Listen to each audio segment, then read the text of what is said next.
Hello, my name's Emily. I wanted to introduce myself on my page. I am a massage therapist and I have been for almost 8 years, and I have had a keen interest in women's health for about 5 years now, in holistic, natural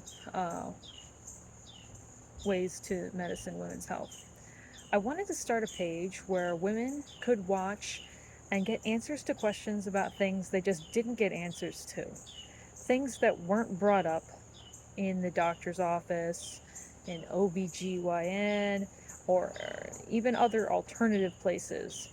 Things that didn't get addressed about your physical and mental health, and get real answers so that you can better help yourself and be healthy. Um, so today I'm just going to bring up a couple of things that I wanted to discuss, and hopefully you can all comment on what I did, come up with some questions, and maybe we can answer some of your questions next time.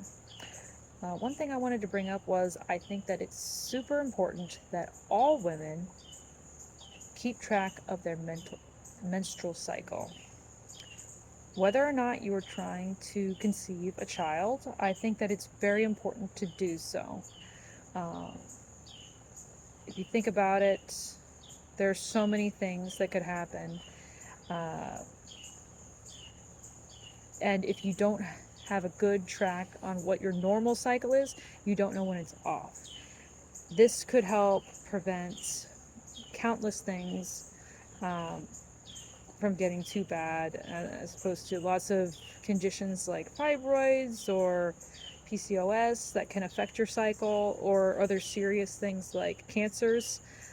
They could be early detected if you keep track of your cycle, because those things can change that.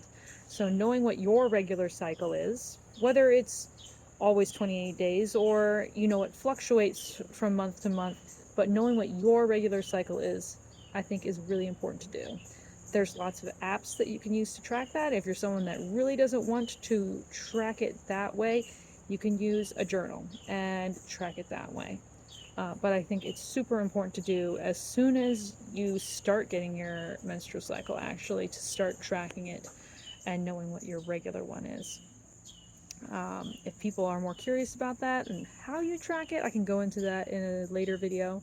Another thing that I wanted to bring up, that as I was doing some research, a lot of women apparently, they think that,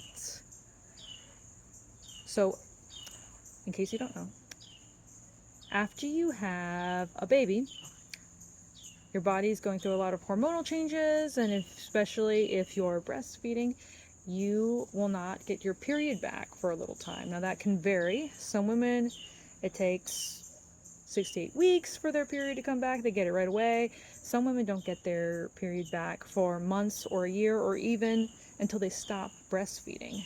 They don't get their period back. All of that is normal, but some women think that while they don't have their menstrual cycle, that they can't get pregnant. And I wanted to say, for the record, that that is not true. You can get pregnant when you do not have your menstrual cycle. You are still ovulating even though you are not bleeding. So, a lot of women don't know that, and they wind up pregnant because they think they can't get pregnant. I'm just letting you know that that is not true. You can definitely still get pregnant. You just can't keep track of it because you don't have a cycle. But you should still exercise whatever protection you want to use. As soon as you want to begin sexually active again after a baby, you can get pregnant. So those were two things that I wanted to bring up, and again, just introduce my page. I really hope that people watch and are engaged and want to learn more about women's health and ask good questions, and we can start getting some discussions going, and I'd be more than happy to do that. I can also talk more about myself if people are curious about that, but I'd really like to just have this page be a place where we can educate ourselves and learn more about how to help us women, because we have to help each other. We have to help each other. All right, talk to you later.